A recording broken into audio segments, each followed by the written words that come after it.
Hello, viewers and listeners. We are the Changepreneurs. We're a team of coaches from around the world, and we bring conversations that spark change. We intend to bring change makers, thought leaders, entrepreneurs, sports icons, and anyone who has made a considerable contribution to our society. My name is Vanitha Senkuruchi, and I'm an executive life coach. Co-hosting this podcast with me is Mr. Shrish, another credentialed coach. Today, we have a remarkable guest on the show, Dr. Srirupa Banerjee. She's an accomplished entrepreneur, a seasoned life coach, and a behavioral trainer, and a dedicated educator among all. So, with a PhD in management and a PCC certification from International Coaching Federation, Dr. Srirupa is an expert in transformational coaching, strategic thinking, and situational leadership. As the founder of Travers, her boutique leadership development firm, she has worked with global giants like Boeing, Amazon, Aditya Birla, Salesforce, among many other companies. With over 1,700 hours of executive coaching across international borders, she helps senior leaders sharpen their vision, develop leadership skills, and navigate complex challenges. Beyond coaching and training, she is also helping the next generation of leaders as an educator in organizational behavior, leadership, and human resources. And her guiding philosophy: we rise by lifting others. Isn't that marvelous? So, without uh, much to do, let's just dive into this conversation. Dr. Srirupa, welcome to this show. Thank you so much, Vanitha. Thank you for giving the opportunity. Thank you so much. So let me start from we'll start from your childhood. Do you think, I mean, can you think of one defining moment or influence that shaped who you are today? My entire childhood, I would say. I'm a second born to my very sorted parents. I have never seen a couple more sorted than mine. And I grew up in a steel township, which had, I mean, like we could go into each other's houses. So I grew up with a lot of love and um, probably, sharing and caring. Yes, the entire childhood, my first 16 years of my life has been all about belonging to the others. So I think that has shaped me very well from there. So beautiful, just to listen. So, were you always this focused and driven? Um, no, actually not. Coming back to where I was just saying, that I was very happy-go-lucky, very mischievous. My parents always thought that that is how they should let me be. They have never tried to change me to a different person who is very focused. I became focused much later in life, I think after graduation, where possibly I didn't do too well. I think it was around when I was 18, 20 that I got focused, not before that. So you mentioned that it was around graduation time when you didn't do too well, Yeah. that got that focus in your life. So what exactly was going inside you at this point that got you on this path of being focus driven that you are? So I held myself in a lot of esteem. I thought I'm good. I was loved. Nobody really made me feel that, it was not that great, or you're not doing too well. Though I could see the others doing well, but I said, so what? So my sister always did very, very well. She's one of the top performers even after 30, 40 years of school in my school. So anyway, I was very used to being the second best, and it really didn't bother me. But when it was career, I was sort of sure that I wanted to do something. And when the marks were not as good, I thought that this needed a change and some focus. Otherwise, it is just going to go downhill from here. And did it change? It like worked wonders for your career. Absolutely. From there, did you meticulously plan it, or this just went along with the flow of how things happened? I always wanted to be a part of the corporate, which actually in my life never happened. For a Mhm. brief stint, maybe yes, maybe for 5 6 years, but I have a very very different path. I will say so. No, it was not meticulously planned. At our times, it was more about you get married and then you figure out what to do. Mhm. So marriage happened before the planning happened, and I think I went with the flow more than I planned anything in my life. It kept on happening, but I knew I was very sure that I want to do something. So that was always there. So, following your journey, starting as a counselor, then teacher, then a coach, a trainer, and a coach, and now an entrepreneur. Yeah, What were the you've always been. significant points? Yeah, significant points that made you switch from one hat to another hat and keep growing. So, see, it is not a very significant difference in the term of hats. The hat has remained pretty similar because I am into people development. So my Mhm. core has always been giving. I wanted to give back to the society. I think that's a wrong way to put it.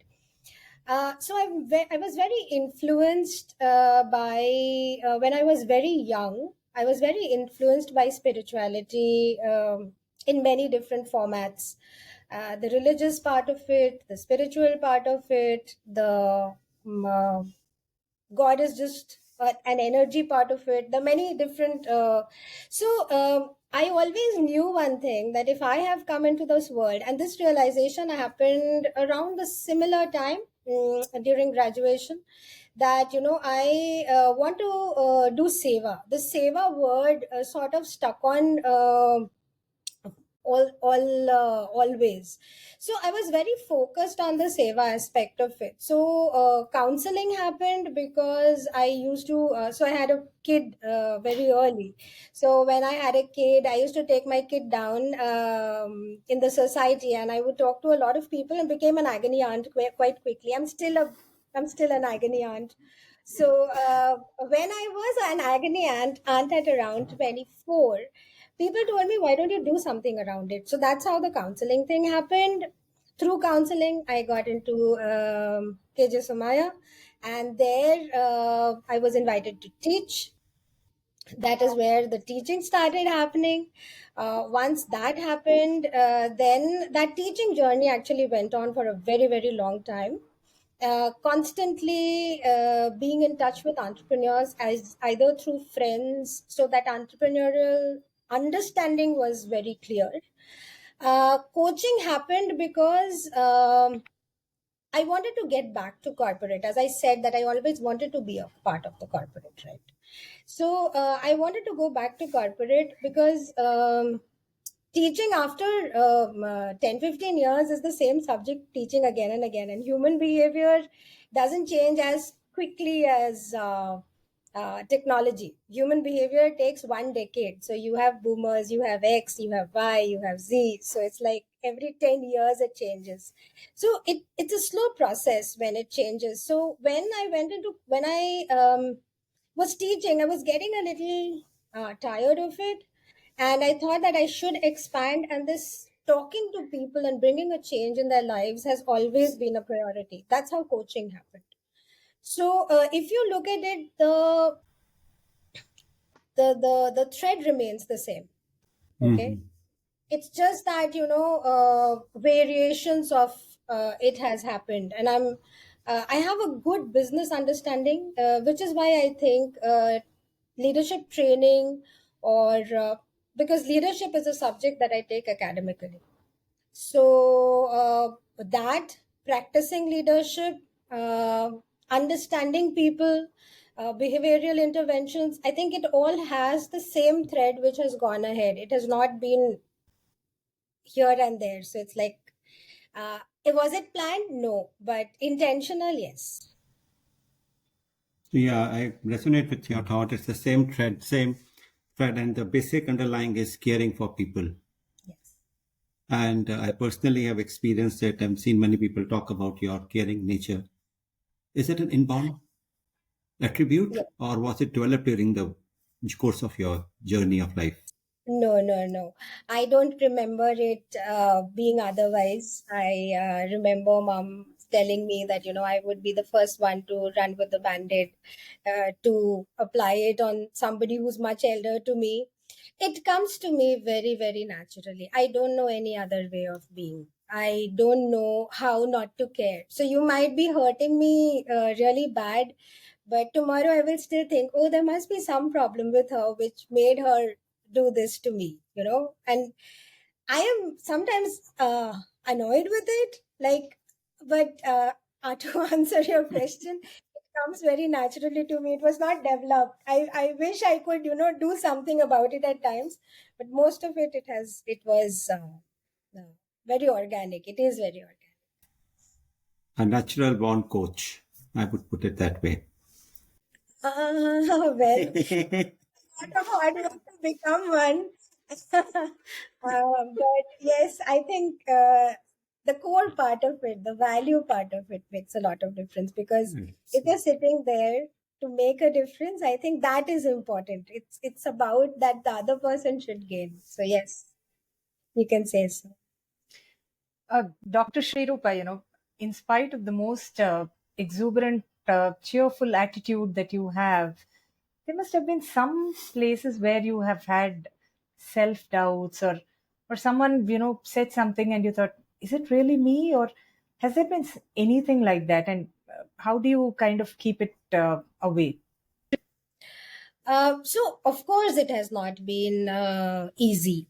It has been a, I won't say it was a difficult journey looking back, but it took a lot of strength, because when you have a family, you have in-laws, you have a child who you have to bring up. It is not, and you want to do good for others, you have to prioritize, and most of the prioritizing, it does not happen when the family is awake. So you have to put all of them to sleep at 10 o'clock, 11 o'clock, and then start your own journey. So there has been days and days and years where I have had less sleep. I've got like 2 hours, which I made the best out of.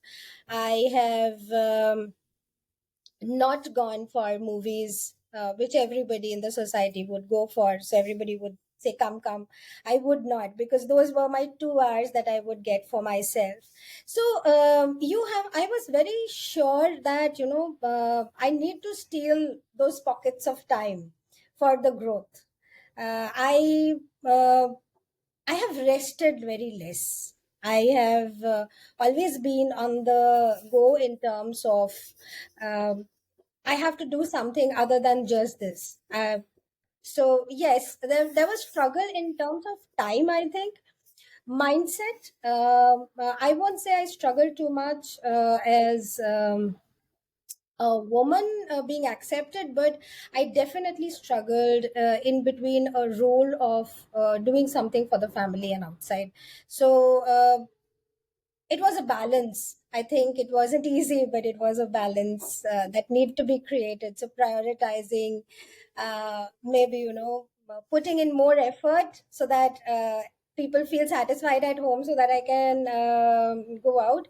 So those struggles, which were very internal, which were very my struggles, uh, where I wanted to really do something. So it was something that I wanted to do for others. And hence I thought that, okay, why should anyone else compromise? Let me compromise to move on. Amazing. You began your career and your family at the same time, almost. Little Yes. child living in the society, going to work, and that all to work for people, care for people. But I'm sure there must be a lot of failures also on this journey. How do you manage that? Lots of failures. So I cry as much as you see me smiling. I cry as much. So I can weep and cry and feel extremely bad and trouble everybody around me, and I can cry without feeling judged. If somebody is judging me, oh my God, look at her, how much she cries. It's okay. So I have this. I if I feel very bad, I would vent. I would shout, scream. Maybe my family, my husband, of course, he has to take a lot of brunt of all the shouting, screaming that I do. My mom, when she was there, but after I'm vocal and I get over it. Few things remain, but I think uh, I operate like a pressure cooker.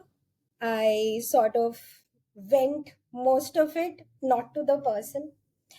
And the rest of the energy which is left, like what I can't vent, I put that back into, action. I always feel that I should be back into action and get do the certain thing where I have failed in a way. So I'm a very bad loser that way. So if I have failed, I have sort of picked it up and done much more on it just to prove it to myself. I've never vented, shouted, screamed to the person who has done it or the situation that has come. Mm-hmm. So let me put in more energy, more time, more effort. Let's see what's going wrong, course correction. Am I meant for this?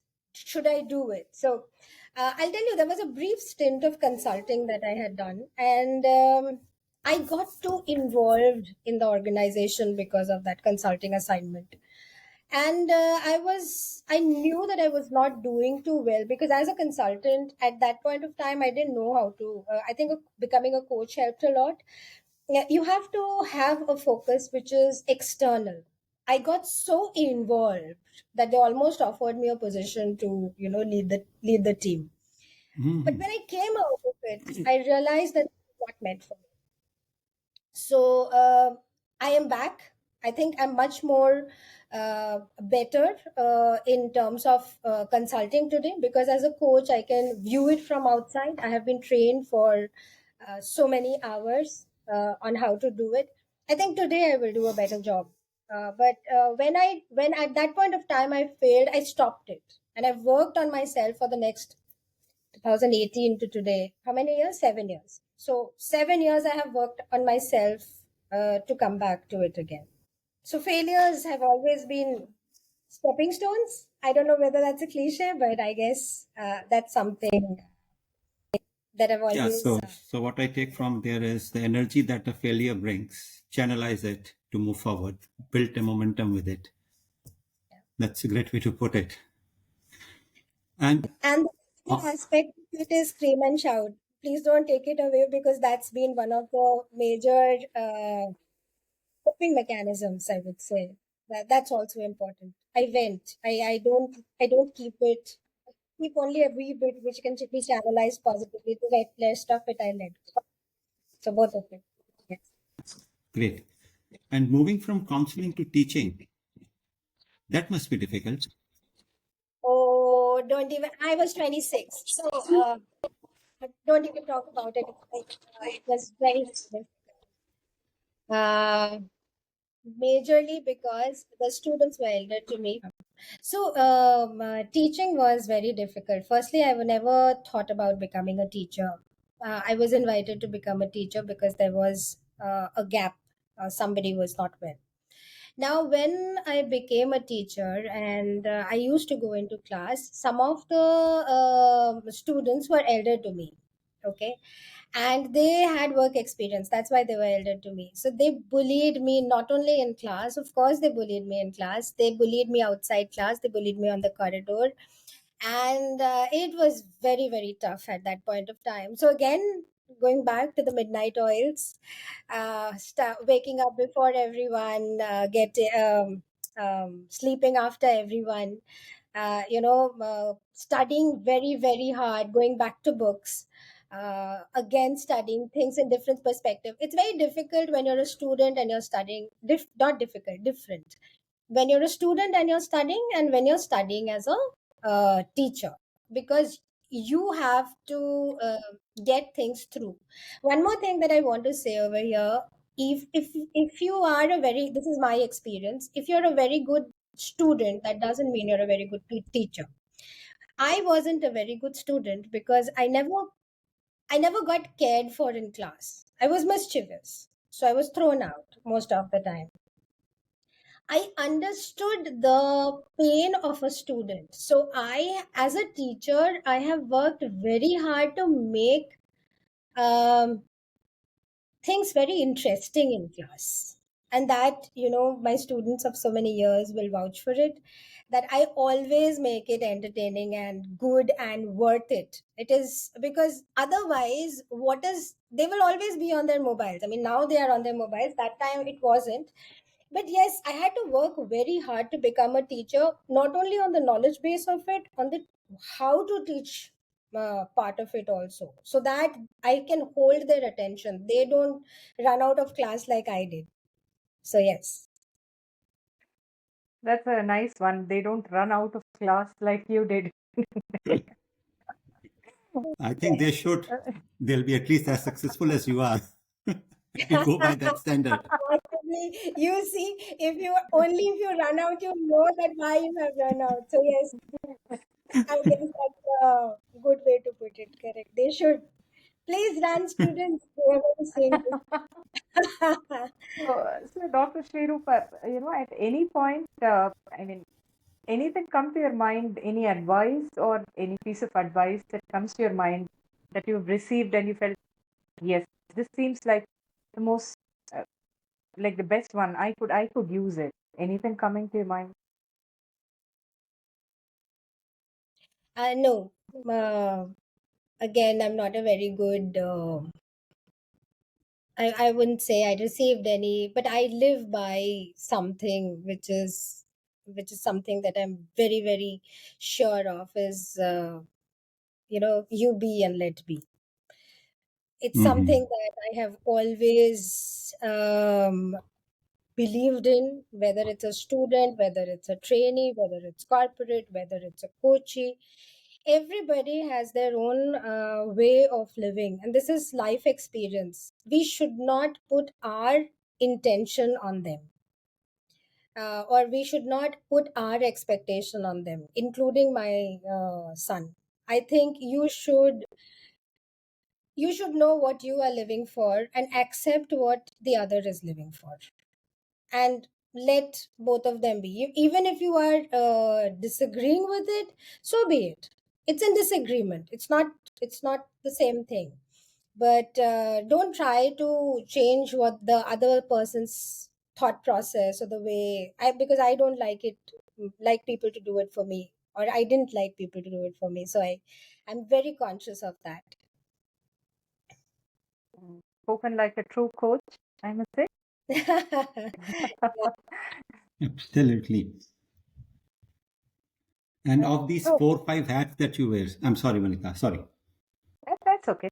So, Uh, uh, among the people who are very close to you, so you I understand you work in a very kind of a competitive field. I must say, as an entrepreneur. So yet you seem to be giving information, sharing information and knowledge so freely. So how are you able to do that, Dr. Shrirupa? Because I have received and I understand. So I'm coming from there. Okay, so um okay, so this is the advice possibly which I missed out.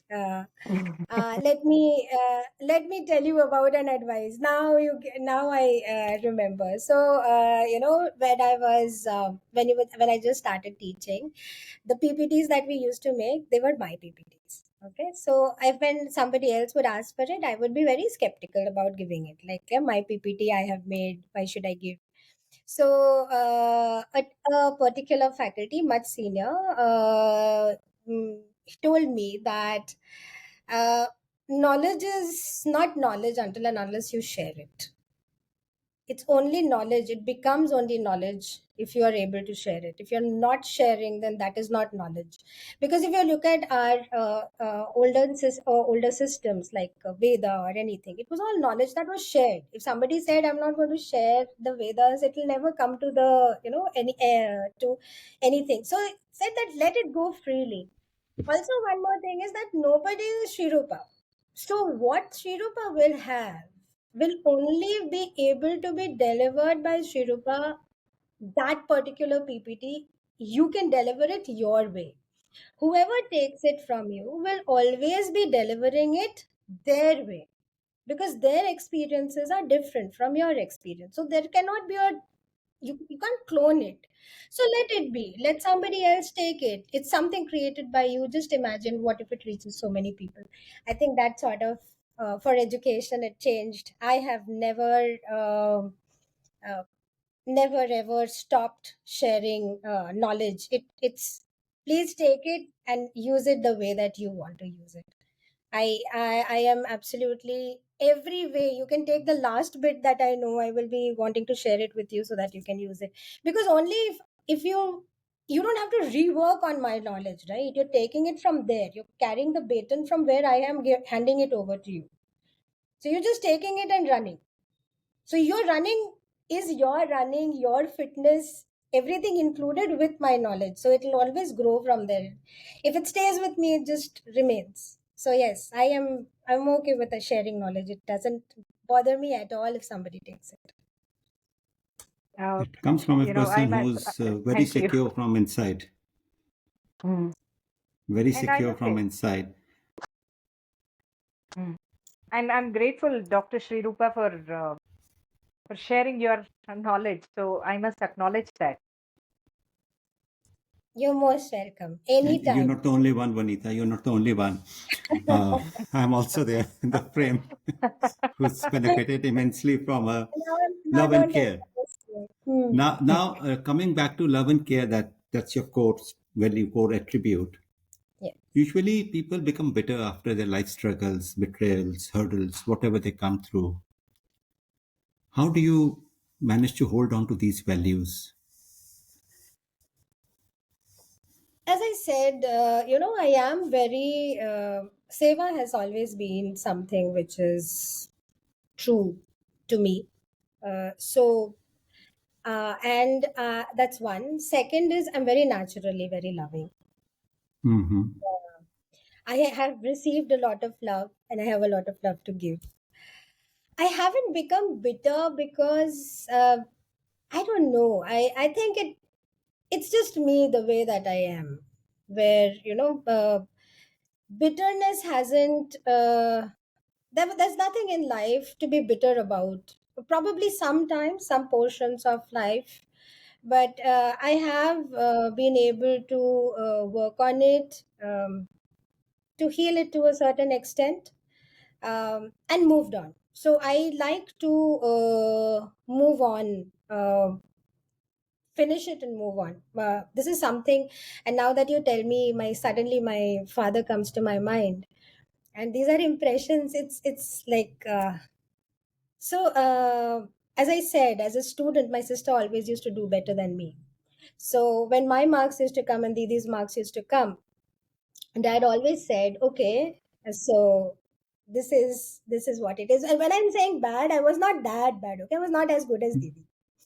Let not Yeah. people think she was dumb. I was not as good as her. So when Dad saw the marks, he would say, "Okay, fair enough. You can do much better, and you're not going to be in class 5 anymore. You're going to be in class. Let class 6 be better than class 5." I think, I've never thought, this is the first time, even even that thought crossed my mind. I think that is where it has always been that, okay, let this not get repeated again. Let us improve from here. Let class 6 be better. Let class 7 be better. Uh, I'm not sure that at that point I even realized what was happening or what he was putting in. But now that I'm talking to you and asking me about it, I think it comes from there, where he said that, okay, never mind, move on. And seriously, they never compared me to my sister who was so much more better. Okay, so they let me be who I am, and I think that has been a big way of believing in myself. That yes, I may not be a very brilliant student, but I still have qualities which make other people appreciate me. So let me have these qualities. These are mine. Maybe Mm. not this. So yeah, so I have always been able to center myself back again and start over, which is why that bitterness has not come. And I've and let me be true here. I've received in abundance. I've received in abundance from people. As much as I have loved them, I mean, today, since both of you are appreciating, see, I would have never thought of sitting here and sharing my life story. Like, who wants to know? But I am. So, it is not like a transactional thing, but it is out of love that I'm here. So, as much as I have given, I have received. So, there's nothing to be bitter about. Nobody has said life is going to be a cakewalk. Life is going to be tough. You're here to learn your lessons. So that is how it is going to be. Now, if it is going to be like that, there will be bitter areas, but there are so many more blessings that are there. I don't think I can be bitter about anything because of the abundance that I've received. And I'm so open to receive, give. That's so inspiring. I mean, I absolutely resonate with what you just said. Life is There's so much more to life, and you so beautifully put it. I mean, I'm just so grateful again, once again, for you sharing all these with us. So with that, somewhere since the Women's Day is just around, so the theme for this year, when you just said "Let me be," it resonated with me, and I felt like this year's theme is accelerate action. How is that? How do you resonate with this? Uh, it's good. But I think, I mean, you should accelerate action in terms of your own growth. Uh, in terms of, if you are not taking care of yourself, take care of yourself. If you are not focusing on your own improvement, focus on that. If you have some dreams to achieve, please accelerate it. But I am of the school of thinking that don't accelerate anything. Things will grow in its own pace. And one example that I say all the time is, for a rose to move from a bud to becoming a blooming flower will take its own time. You cannot rush it. So, and the more you are with nature, aligned to it, the more comfortable you will feel. If you unnecessarily accelerate things, uh, it will probably give you that graph which goes ahead, but that balance will become difficult. And this is like life experience. So when you're accelerating, accelerate on the things that matter to you. Accelerate on your growth or your dreams. But there is no need for accelerating any other thing that needs to go somewhere. Be with it, it will come to you. Put your entire focus. It will come to you when the time is right. Once again, a fresh perspective on this words, on these phrases, accelerate action. So I mean, I'm just thinking, what a wonderful way. So you're just saying that wherever required, accelerate, but wherever patience is required, is that what I'm hearing? That just I'm remain, saying be. just be. It will happen when it will happen. Unnecessarily, if you tinker with the things, no, it has a probability of getting damaged. Prepare yourself is what I'm saying. Prepare Beautiful. yourself. The magic will unfold when it has to. Unnecessary acceleration or pushing or adding something to it is only going to make it look good for the beginning, but it's Hmm. very difficult to sustain. Anything which is sustainable will take its own time to grow, develop, mature. So yes. Oh, spoken like a true leadership coach. Sustainability. I'm so grateful for this session.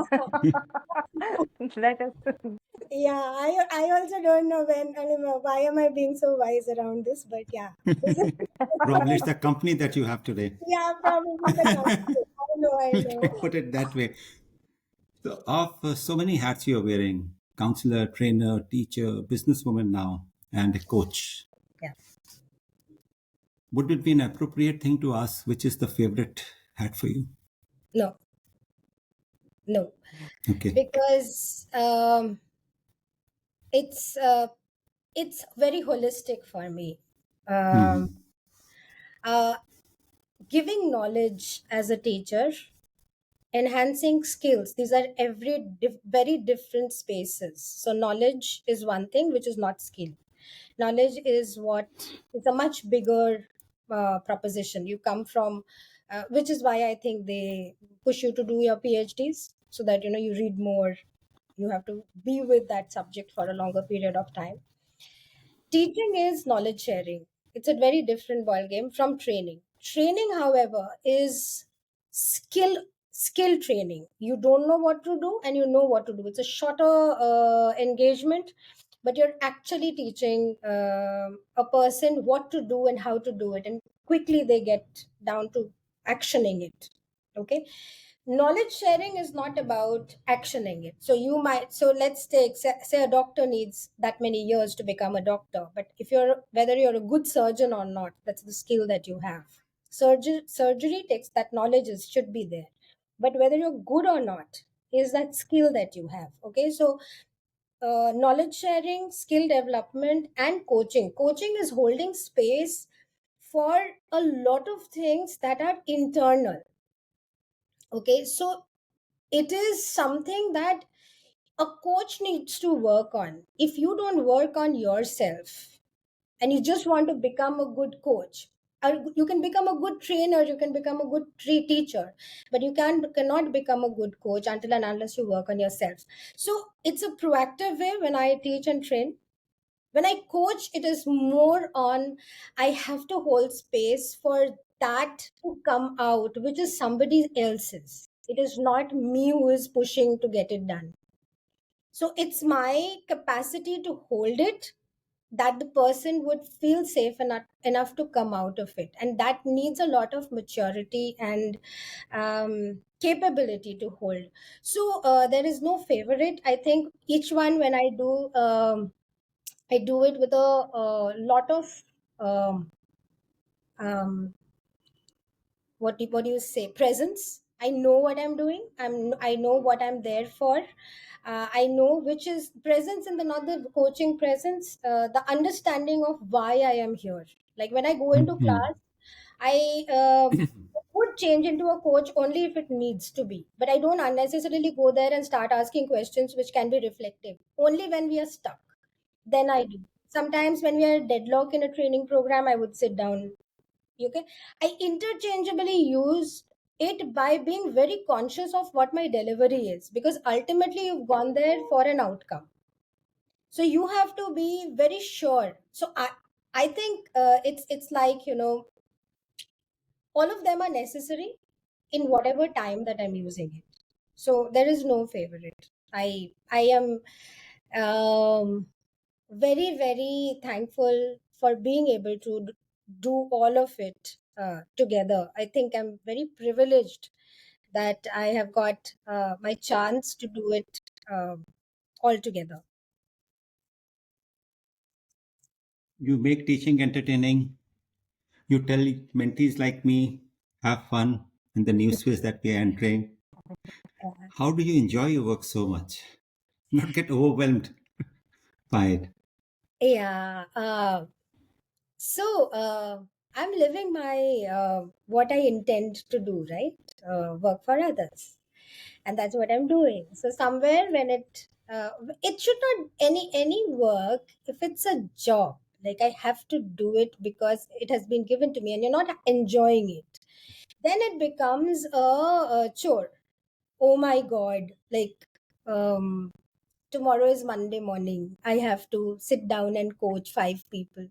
Then you are not, I mean, I would say then you're not having fun.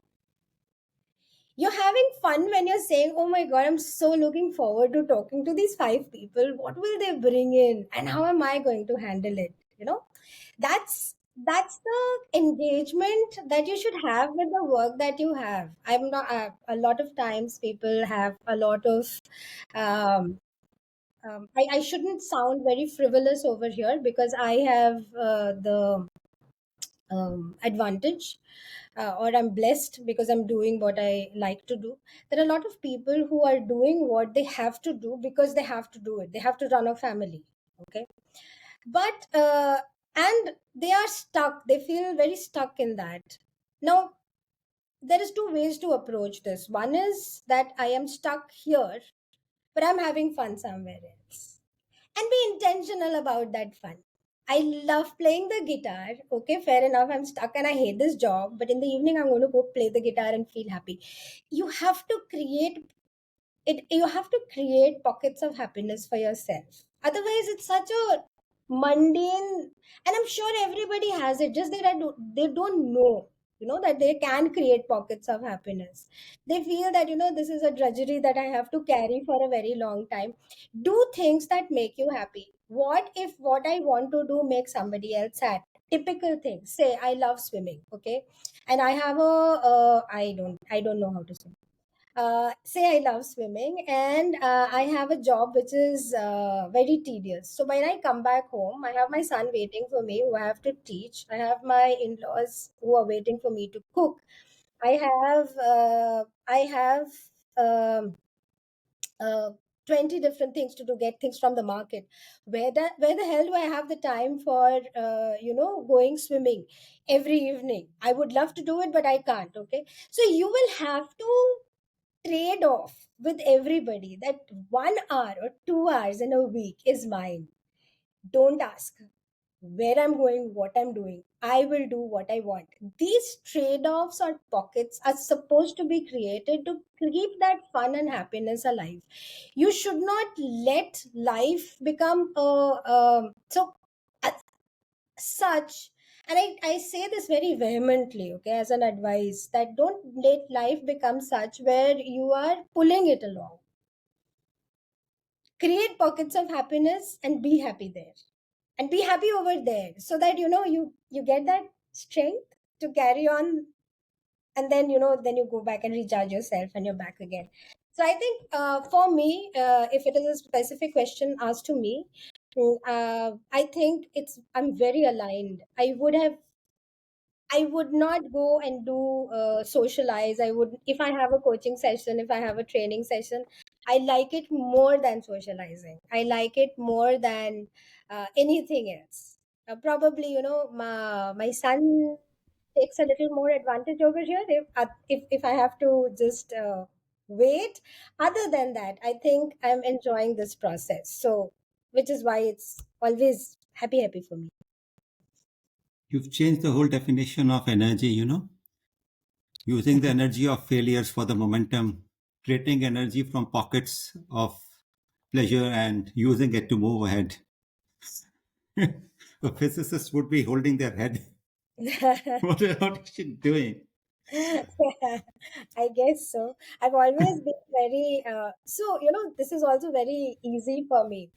So I've always not been the one who has towed the line. I have always been a thumb sticking out. Whether I've been a professor, whether I've been a trainer, I've not been the run of the mill, the right one.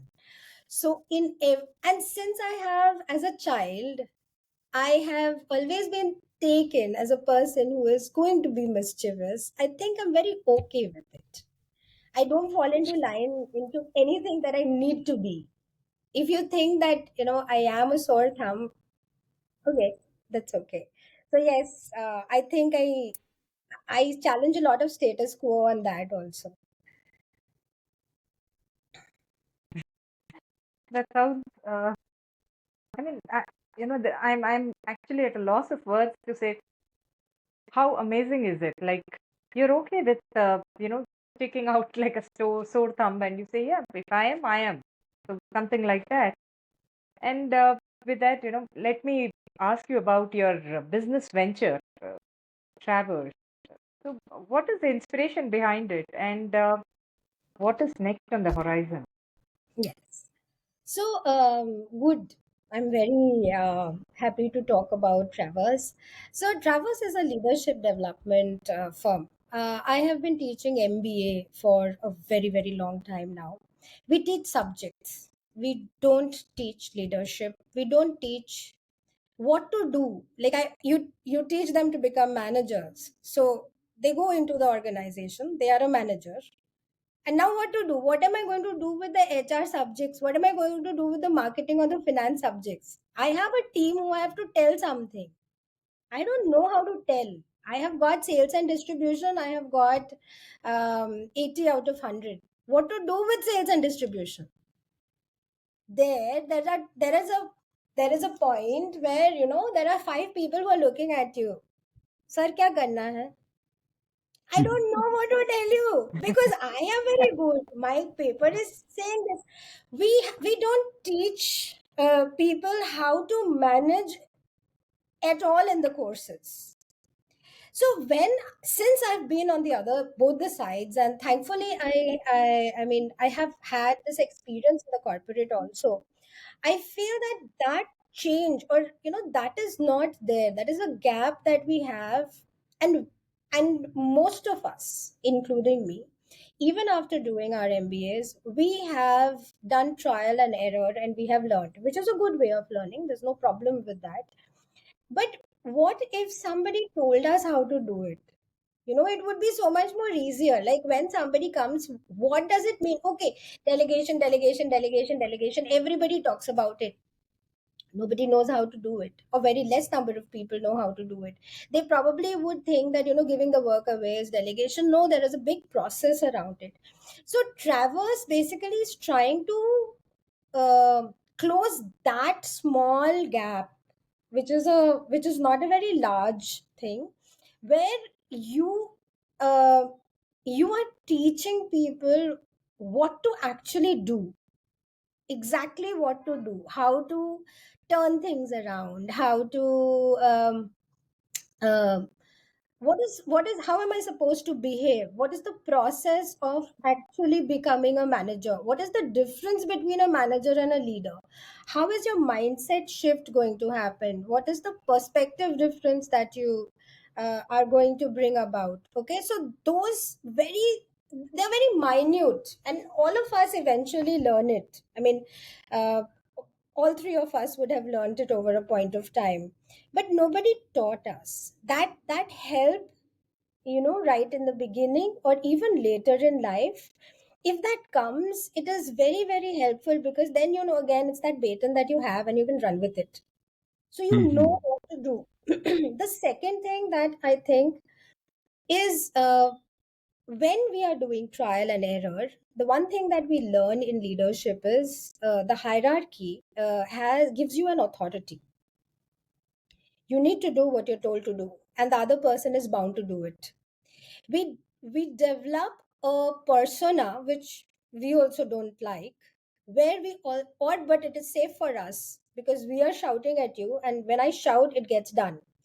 So I develop a space where I am saving myself by telling you, go ahead and do it.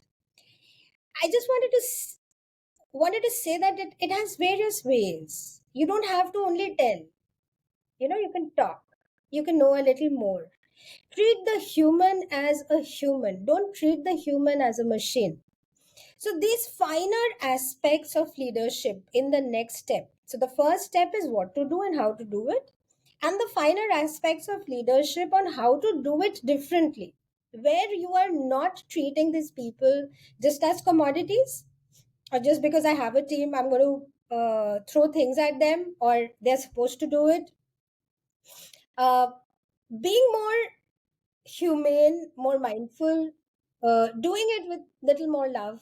Coming back, circling back to it, doing with a little more love and affection, so that everybody, you create an environment where work becomes effective.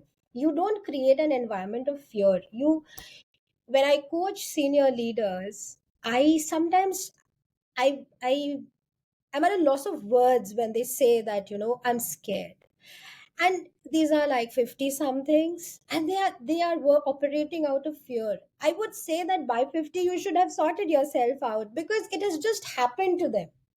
They've just been, it is a big push, and you get pushed up the ladder in the hierarchy, just pushed, and you have landed over there. There has been not a single person who talks to them, and nobody who can talk to them about their fear. And nobody, like, you tell them about, hi, yes sir, you are afraid. I mean, I'm almost going to say that, and then I'm saying, no, no, no, I'm a coach, I'm supposed not supposed to be judgmental, but I do think at times that you are also afraid, you're in the board, how come? So, when you're working with leaders, that they should, once they get this space and they know that, everything is okay, there is nothing to fear, I'm doing well, when that thing has come, it's much easier for them to move ahead. My traverse is a business to travel from.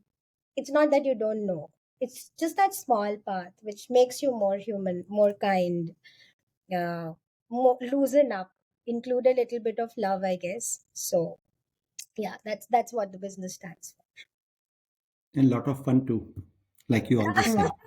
for. And that cannot go away. A lot of fun too, yes. So, just a question, is this only for seasoned leaders and people who've been in this leadership role for a long time, or uh, are these, travel caters to also emerging new leaders? It caters to managers, it caters to leaders. Travers has, I cater majorly to the leaders, but we have people who cater to the other ones also. Most of the programs are designed by me, so I have always, since I always have bridged the gap, or I like to bridge the gap between students and corporate, it comes very natural to me. I have done a lot of programs, so the programs are there. So somebody can lead it. I ensure that the delivery is my style. I don't know. Again, the style I like to remain the same, as Sirish says, that fun element should be there. I don't want a very strict person to go and deliver. We I have sort of given up on really individual contributors to teams, but I won't say no, because very recently I did a program from individual contributors to team leads. It was a lot of fun, because it's when they get to realize that they don't have to do this particular thing by themselves. Like, there is an option where they can hand it over, and it's easy, and they can do something else, they can think something else. The way they feel relieved, it gives me a lot of happiness to do it. So I do it. I do all levels, but I particularly stick to the senior guys nowadays. Dr. Well, Shrirupa is a complete package. She teaches a person to be a manager and then makes them a manager. and have fun while being a manager. And have Absolutely. fun Not during that the serious. process. Have fun Absolutely. during the process. Absolutely. What is the legacy that you'd like to leave behind professionally and personally? These are such difficult questions, Sirish. I don't know. I like Okay. to live in the moment. And I like to do what is required for me to do. Uh, I'm no big deal. There is no legacy that I am creating or I'm going to leave behind. If I have lived my life well, for what I have come for and delivered, I think that's enough. There is no Akbar Bacha who needs to leave a legacy behind. If people have learned through me, if people have gained, if I have been able to make a difference to their life, that's more than anything. I don't think I'm important enough to have any legacy of any kind. I You're just very want. modest. You yourself said what legacy you're going to leave behind. If people, you've made difference to people's life, if they learn from you, what a better legacy it can be. Yeah, okay. Well, Wording it, possibly, yes. Yes, yes, yes. If they carry that on, yes, okay. Wonderful. So, you know, we're almost at the, coming to the close end of our session. So, uh, I mean, we are coming to the end of our conversation today. So, uh, how would you say your closest friends describe you? Just what is coming up for you? One or two words, or maybe You three know, words. That's I did this some days back as another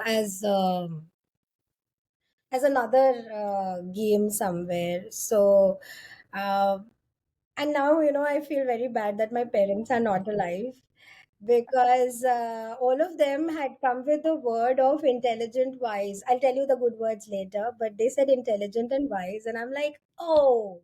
So finally, when I arrived, Dad is not there to see that somebody's calling me intelligent and wise. No, no, but he left 2 years back. So yes, he has seen most of it, and he was very proud.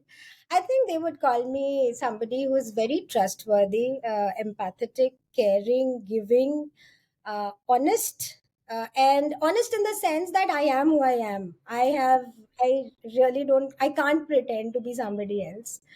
Uh, so if you come to my home, I'm going to be exactly who I am today. You will not see anything different.